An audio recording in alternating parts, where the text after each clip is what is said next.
in Livermore, California right now. I work in Tracy, California at TCY 5. That's where I'm doing my training. So today is Saturday. It's kind of gloomy. I think it's supposed to rain today. I didn't look at the weather, but it looks like it's gonna rain. So what I'm gonna do is probably go to the mall. It's like a bougie mall, like right across like the area. I can't say street because like it's not street. You know what I'm saying? It's next door. You know, we say street in Michigan. You know what I'm saying? Y'all like my shirt? It's Sailor Moon, and I got the shorts too. Let me show you the shorts. Let me show you the shorts. This is the shorts. The shorts, okay. And I saw it in Target. I was like, they done fucked up. I was like, they done fucked up. Because y'all got the shirt and the shorts, and it was like, bam, bam. It was like waiting for me. As soon as I turned the corner, I was like, skirt, skirt. Bam, it was there. I was like, yes. Go ahead, Target. Get it together. So, yeah. I got the shirt and the shorts at Target. I'm about to go work out. I had breakfast this morning. So for breakfast, they give us complimentary breakfast here at the residency in there's a Marriott hotel. It's really nice. And my room is like right next door to the gym. So that's a sign from God that I need to work out. But yeah, I'm doing it though. I am. It's just like getting adjusted, you know. Plus I still got to find a place to live. So yeah, they give us complimentary breakfast. Usually it's like waffle. They have a waffle maker. They give us eggs, cheese eggs or regular eggs. Probably some sausage and ham, or these little turkey links or bacon, or like French toast sometimes. It's like different every other day. But I always get the waffles. I like the waffles. So, but I need to cut back because I think I'm eating too much. So. But anyway, so yeah, that's I had to take my car back. So I had the 4Runner. I had a Toyota 4Runner, and it was huge. Oh my God, that car was so huge. So, and it took a lot of gas. But anyways, the oil light came on. So I was like, well, I can't be riding around in a car with the oil that needs an oil change. And I was kind of tired of driving that big old truck anyways. So I just called Avis, and they told me bring it in. And I asked them, like, do I got to pay for gas? Because I ain't got no money right now to be paying for gas in this big ass truck. You know what I'm saying? So I had put $40 in there the day before. So I put another $20 in there, and it barely got the half. So that's $60 in 2 days. So I'm not doing no more. I don't care. That's not my problem. I'm not ready to turn my car in. So y'all should avoid the gas. So he said, yeah. I'm like, okay. So when I get there, of course, the person that checks in the car, she was like, oh, she's acting like, you know, I should have it filled up. I'm like, that ain't my problem. I still have time on my rental, okay? But this thing needs an oil change, and it wobbles when you drive it. So y'all need to get that fixed. Like the suspension is messed up. So nevertheless, I went to the customer service, and I told him like, yeah, can you change my car? I was really nice to him. Be nice to the customer service people, because if you don't, they'll give you shitty cars, and they'll give you shitty service. I'm just being honest with you. So I was nice to him. And I was just explaining my situation, how I got the 4Runner in the beginning. I explained to him how I got it in the beginning, and I didn't want to get a small car. I needed something I could fit in. So if you ever need to upgrade your vehicle at a rental place, all you got to do is complain about the car, and then they'll upgrade it complimentary for you. That's a tip, okay? If you ever want to get complimentary cars, upgrade it. You know what I'm saying? But just be nice to the people, all right? Make sure it's a safety issue also. If you make sure it's a safety issue, they'll hook you up. But nevertheless, the 4Runner did need an oil change on it. The light was on. Well, it wasn't a light, but it says a sentence: oil change, maintenance, due now, something like that. That's it. Anyways, so I brought the car in. They ended up giving me, I was explaining to him, you know, my situation. I didn't want the Mitsubishi because I felt like the Mitsubishi was too small, and it didn't have enough gadgets in there, to be honest. I like gadgets. I'm sorry, I can't take it. If you get the opportunity just to get a nice rental, you gonna pick the good one, okay? I'm gonna pick the good one. I'm picking the good one. All right, this is the good one. So I had already scoped out the parking lot the first time I was there at the car. So I already know, I was like, let me just see if he can give me the Ford Edge, because you know that one kind of look nice, but I really wanted it in black though. But I got it in red, so it's okay. It's matching my hair. So yeah, I'm off the chain. I know. But I'm grateful. I'm just happy. But I just want my experience to be a nice experience. You know, if you don't speak up for yourself, then things won't happen for you. You know what I'm saying? So the little things that I speak up for, I'm happy I can accomplish them. You know what I'm saying? Everything else is up to God. You know what I'm saying? Because I be missing stuff. You know what I'm saying? I be missing what I deserve, I guess. I don't know. But I keep my hands open. And I'm very grateful. That's what I do. I'm just very grateful. So I got a new reno. And yeah. It's like I've been in a new car every week. You know what I'm saying? Let me stop. I'm crazy. Anyways, so yeah, so today, like I said, I'm gonna go to the mall. I'm gonna check out the bougie mall. They got a Gucci store in there. Hope you guys like it. I'm gonna try to take video, see if they don't kick my black ass out, because you know it's hard being a black female, and I know I'm broke, but I watched some videos on how to act, and when you go into like the Gucci store and stuff, I know that's crazy. I gotta watch YouTube videos to see how to behave. I don't know how. You know what I'm saying? I've never been in the Gucci store. I've never been in these expensive places before. So I'm excited to go see, to be inspired by things I've never seen before. And, you know, I always prayed, you know, for God to give me the opportunity to travel. And I feel like this is like so amazing. I think Amazon is really opening my eyes to things. They're giving me opportunity to see a different place, experience new people, experience new things, and to travel. So I think what I'm gonna do is stay with the STA. I'm gonna try to be on the STA team. That's the short-term away team. Short-term assignment. Short-term assignment, STA. That's what that stands for. So you go and you travel and you do launches. And Amazon's building everywhere. Just sometimes they just might need help at a building or whatnot. So I think I'm gonna stick with that because I like traveling and I don't mind helping out. Once I do this launch in HR, then I'll know what to do on the next ones. You know what I mean? And then I'm really good at training and teaching people. So I think I'll be a good asset. Once I know how things are operating, how they run, that's when my ideas come along. I hate when you go in meetings and they're like, when you knew, like, well, what's your ideas? Hold on, sister. Hold on, sister. She about to go to yoga. They about to go to yoga. She late. Yes. Go, girl.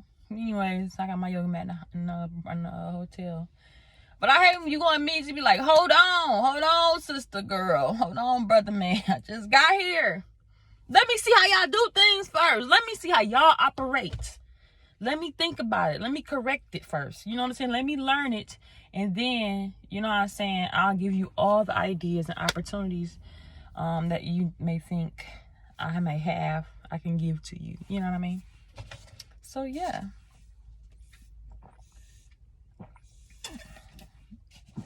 I really feel like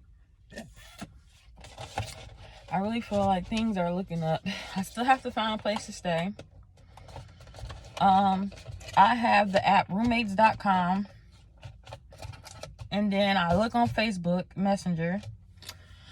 So it is this lady. She's renting out a house, 3-bedroom house. She has one room that's a private entrance, and I messaged her. She has a whole empty house. So hopefully I get a message back. But I'm just like, you know, this is all new to me. I really don't know what to do. I'm scared as shit. You know what I'm saying? When I go back home, I really don't have any place to go when I go back home. I'm already packed up, so I need to find a place quick. If you guys have any suggestions of places where I can look, my coworker said I can look in Chula Vista, California. So that's where I'm looking at. Yeah, I can't afford $1,500 rent. I can't afford that. My package didn't come with a relocation package. I moved from an L1 to an L3. Only L4s and ups get the relocation assistance. I didn't get that. So, yeah, I know it sucks. I wish Amazon offered that, especially coming from Michigan. I wish they, like, think about that. You know what I'm saying? Or put you up in a hotel until you get a place. Or have, like, housing. They got enough money they can, you know what I'm saying? Maybe in the future they will have that. You know what I'm saying? Or maybe in the future, I can build that for people, you know, partner with Amazon to have housing for their associates that work for them that's doing these launches and doing these STAs, because they have a lot of them. You know what I mean? So I think that's a good idea to have. Maybe they already have it. I'm just not, you know, aware of it. You know what I mean? But I pray that I find somewhere to live because I really want to go to San Diego. I probably not even make it there because I got to get a tune-up on my car. I still got to pay my insurance. I still got to pay my car note. Like, it's a lot. I'm like stressed out. You know what I'm saying? But I'm looking forward to going to San Diego. I really want to do this. This is an experience. Like, this is something I dreamed of always accomplishing, is moving up in the company and being in a leadership position.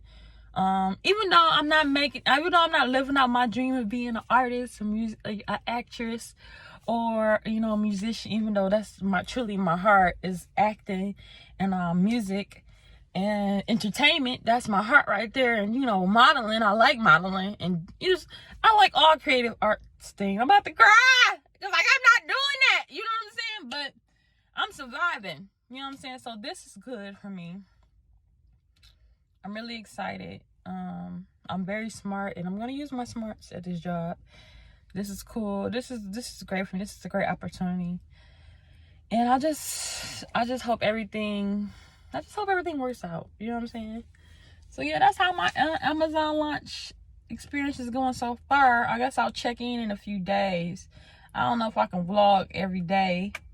You know what I'm saying? Because that gets boring vlogging every day. But maybe once a week would be fine. Put a compilation of videos together. And if you guys have any questions about Amazon, it's policies you can look up online or whatever. And it's, you know, rules and information about the jobs you can look up online. But basically, if you guys have any questions about Amazon, ask me. You know what I'm saying? I can give you any information that I may have that's not confidential. Okay.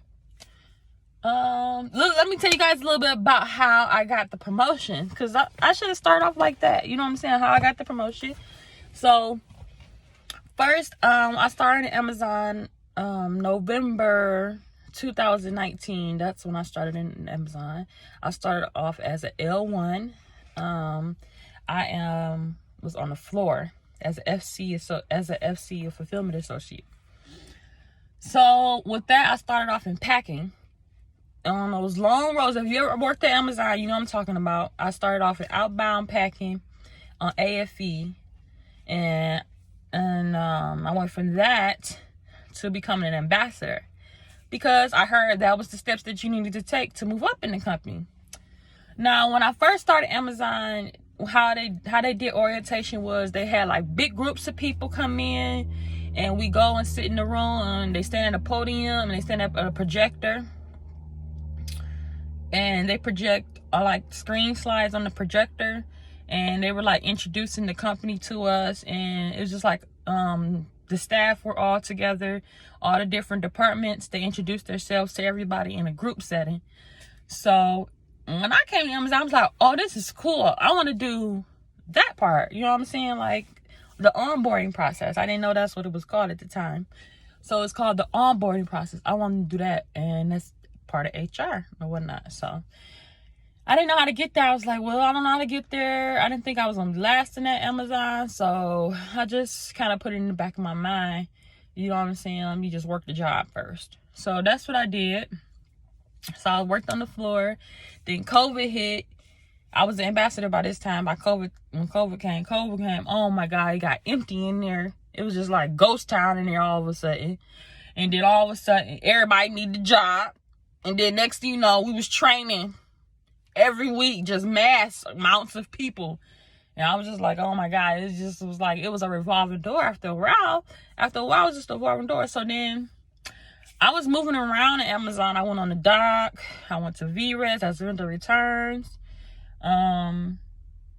What else I did? I moved around. I went upstairs. They had 2 packing areas. I went upstairs to AFE2. And it was like a different atmosphere from AFE1 to AFE2. If you ever worked at Amazon, you know what I'm talking about. Like, it's like a lower level packing area. And then we go upstairs, it's like they expect you to be awesome up there. They don't play no game. They will write you up. You know what I'm saying? But downstairs, it's cool. They lack. You know what I'm saying? So I went from level 1, level 2 AFE packing. Then I went on a leave because I was stressed the fuck out. Okay? I was stressed the fuck out. So I went on the leave. And then I had to heal because I had the back injury or whatnot. So I had to go on a leave for about 9 months. And then came back. And I was like, I don't want to do this packing thing. So I started looking up. Alternative jobs. So I started, they were hiring for workforce staffing, which I really didn't know where the business was, but I just knew it was in the office. And I was reading what the requirements was, what you're gonna do. And I was like, oh, I did this at the airport.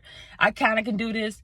And I went to school for payroll accounting. Oh, let me go over here. You know what I'm saying? So I applied for the interim staffing position. And I didn't know it was gonna lead to HR at the time. I didn't know it was like kind of close to each other. It was like my stepping stone. I didn't know that. You know what I'm saying? I was just actually applying because I wanted to get off the floor and I wanted to do something different. And I saw it was a place I can use my brain. So that's why I kind of applied. And I was like, you know what? This is where I need to be. Talking to people. Computer work. You know what I'm saying? So, yeah. So I got that job. I did that. It was cool. Staffing was cool. Workforce staffing was cool. It's basically the first process associates start at when they want to work for Amazon. You know what I'm saying? You go through the process. It's an onboarding process. You come in, we get your ID, social security card. You go down the highway, talk to another staffing person, associate will work for us about your offer and your offer letter. You accept it, take your badge, go to the next room, take your drug test, out the door. That's what we did. So, I mean, that's what I did. Mainly what I did there was the drug test room, monitoring that. I had to kind of fight to be in the room to do the offer letters to learn more because I understand people are stuck in their positions or whatever, but they don't want to move, but I wanted to learn. So I complained. Yeah, I did. Nevertheless, I worked there in workforce staff and they didn't. I had applied for the level 2 position and I interviewed for it. And yeah, I messed up in my interview. Even my preliminary interview with my managers, I just trashed. I sucked ass doing it. You know what I'm saying? I didn't know what to say. I mean, I don't know. I mean, I knew the job. It was like repetitive work. You know what I'm saying? So maybe it wasn't meant for me. You know what I'm saying? But I just wanted to not be on the floor. I was like, I got to move up. I got to stay moving up. So they sent me back to the floor. And I thought that was it for me. I was like, damn, I really was trying to move up, man. I thought that was going to be my way out. But I messed up in my interviews. You know what I'm saying? So, like, I bombed my interviews. Like, my interview with my managers and my official interview for the L2 position. Like, I trashed it. It was all bad. You know what I'm saying? So, I didn't get that job. I was crying. I was sad. I'm like, damn, I'm a failure. I don't know what I'm going to do. I was back on the floor. I was working in singles at the time. I'm working in singles. And yeah, I was just really sad. I was going to work depressed every day, crying, leaving, crying. I was like, I gotta get off this floor. Like, and I was just looking at everybody moving up. Even people I trained, they were moving up. And I was just like, I'm still on the floor. Like, why am I going to all these departments and I ain't went nowhere? And I did not want to be a manager. I was like, I don't want to be I don't want to be ops manager. I just don't want to do it. Like, I feel like it's cool, but I would get tired of just saying, doing it. That's just not me. I don't know. Ops is just not me. It's just not for me. So I was like, I don't want to be on the floor. I want to be like behind. I want to be on the floor, but I don't want to be like by the machines and all that stuff. And I like the people, but I like more of administration work. You know what I mean? That's what I like. So yeah. So I went on ahead and I started looking. I couldn't apply for career choice because I was a flex employee. At this time, I went from RT shift, working a 12-hour shift, and I switched over to working flex. So with flex, you get to choose your shifts when they have them available. So I was working serious, like part-time at this point because I couldn't do those 10, 12 hours standing up like that. My back was messed up. My back is messed up. So, and it just was getting tired. I couldn't do it no more. The packing, I just couldn't take it. I was just like, ugh. So, I was working flex, so I didn't have the opportunity to do career choice, which I understand now why they wouldn't give the opportunity career choice for flex, because it's like, all you gotta do is come in one day a week and you got the benefits. You know what I'm saying? Anyways, so that's what I was hoping for to get. If I got into staffing, I would have the opportunity to do career choice. So I couldn't do that, so I just felt really stuck. So then I went back online and I was just like, you know what? I'm already going through an issue with my apartment building, and like, because I was working part-time, I wasn't able to pay all my rent or whatnot, so I have to move any old way. So I need help with my rent here in Michigan, and I'm waiting on the STA program, but they still haven't assisted me like I need them to assist me, which it is my problem. But at the same time, like, I went through a lot of health issues and I wasn't able to pay my rent or whatnot where I was staying in Michigan, so I have to move any old way. So I need to find something to do. So I went back online to the internal candidate search, and I just started applying. I started reading descriptions, and I just tried to see where I can use my workforce staffing experience and my experience that I use at the airport. I was trying to see where I can put it together and see where it fit with Amazon, because I had no choice. So I saw HR was hiring lower levels, but I'm like, dang, they ain't giving no relocation assistance or nothing like that. And I was thinking to myself, well, how am I gonna do this? So I just started applying. I was like, forget it, I'm gonna leave it up to Jesus. I'm gonna leave it up to God. So I just started applying into all these different positions. And I really was putting my concentration into California, because I really want to move to California, like weather, the weather there. And I wanted to be in a place where I can have more opportunities to grow my businesses and grow as a person. You know what I'm saying? And try new things in life. And I feel like California is the place to be. So I didn't know, I knew it was expensive, but I didn't know it was this expensive. So, I know rent going up and whatnot, but I didn't know, like, gosh, it was that much. So hopefully I don't be homeless when I get to San Diego. I pray to God. So, yeah, I'm nervous. So I went on ahead and applied for all those positions, and I got an email back for the launch in San Diego. So I did the interview with that. I had first I had 2 interviews in one day. It moved pretty quickly, like within like 2-3 weeks I was able to get everything finalized, trip and everything. So I went on ahead, and my phone's about to die, so I'm gonna have to do a part 2 if you guys like this video. If you guys like this video, then I'll go ahead and continue talking and do a part 2 about like how the STA process is. You know what I'm saying? I'll talk about that, whatever I don't finish talking about. So anyways, it moved fairly quickly, and at this point I was like in the midst, it was beginning of March, so I had to make a choice. I was either gonna take the job and move out here, or be homeless in Michigan, you know what I'm saying, and be struggling on the floor, because I didn't have no other job offer to get off the floor. I was trying to apply for different jobs, it just wasn't happening for me. So I was like, this is my sign to go. So I gave away what I could. Like, I got rid of all my nail furniture and stuff. I packed up my nail supplies. I got 2 totes of nail supplies. I gave all my hair business stuff to my daughter, to help her start a business. Hopefully she starts a business with it. And I just packed up what I could in my car, and whatever I didn't take, I kind of left it in my apartment. You know what I'm saying? I left my bed in my apartment. So y'all gotta tell a story about me leaving my bed in my apartment. I'm so hurt behind that, because I felt like that was a gift from God. I had to leave it behind. So I really feel bad about that. And I got like a bag of clothes. I was hoping that they don't throw my stuff out by the time I come back in April. But I think my stuff gonna be gone when I come back in April. So I just packed what I could in my car. And I left my car with my daughter's father for him to keep at his house. Because I really don't have, my family's not close. So yeah, I told my family I was leaving. I feel like they was happy for me, but I don't know, because we really don't talk. So it's an awkward situation. You know what I mean? I'll talk about that. But I don't really like talking about family business on social media. But this is my experience so far. Yeah, so I went from L1 to L3. That's the position I was offered. L3 HR Associate 2, Level 3. And with that, you don't get the relocation assistance unless you're L4 and up. Like I said, I wish they did give it to me, because it would help out a lot. But I'm stressed the fuck out. And yeah, I'm just going to keep it in God's hands. Hopefully I find somewhere to live. Guys, pray for me, okay? Pray for me. Give me encouraging words. And share and like this video. If you want to know more about Amazon STA and Amazon launches, leave a comment below. And I'll talk to you later. Bye.